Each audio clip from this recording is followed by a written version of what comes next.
રાજુભાઈ મને 50,000 નો ઉપર આપો તો. હે 50,000 નો ઉપર આપો તો. 50,000 માં કેટલા મીંડા આવે એ ખબર છે? 10,000 રૂપિયા તારે પગાર છે ને તારે 50,000 રૂપિયા વાત હાથ તો કાઢ પેલા જે વાત થાય હાબળ. 50,000 રૂપિયામાં 4 મીંડા આવે. 50,000 રૂપિયા ઉપર કોને કહેવાય ભાન પડે?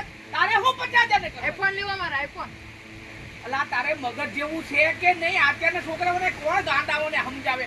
અલા ફોન નો લેવાય, 8-10,000 રૂપિયાનો ફોન લેવાય. હું આટલું કામકાજ કરું છું, આટલું મોટું કામ છે તોય હું 12,000 નો ફોન લઉં. 12,000 15,000 નો ફોન તો બંધ થઈ ગયો. 30,000 50,000 નો કેટલા નો આવે તારો આઈફોન? 80,000 નો આવે. તારે મગજ જ નથી, ગીરવે મૂકેલો તારો મગજ. 80,000 નો ફોન લેવાય? કોકને કહીએ તો કોક દાંત કરે કે માણસ 10,000 માં નોકરી કરે ને 80,000 નો ફોન વાપરે. બે મારી પાસે પૈસા નથી વધારેના. હું અહીં કાળી મજૂરી કરીને રૂપિયા કમાઉં. એ હારો હાલો તો હું જાઉં છું. અરે જા તો કર દેખો થા ભાઈ. અહીંયા 10,000 રૂપિયા ઉપર તારે જોતો હોય તો લેવાનું. અહીંથી વધારે ઉપર નહીં આપવું. તારે પગાર હોય ને એટલો ઉપર લેવો. 10 ગણો ઉપર ન લેવો.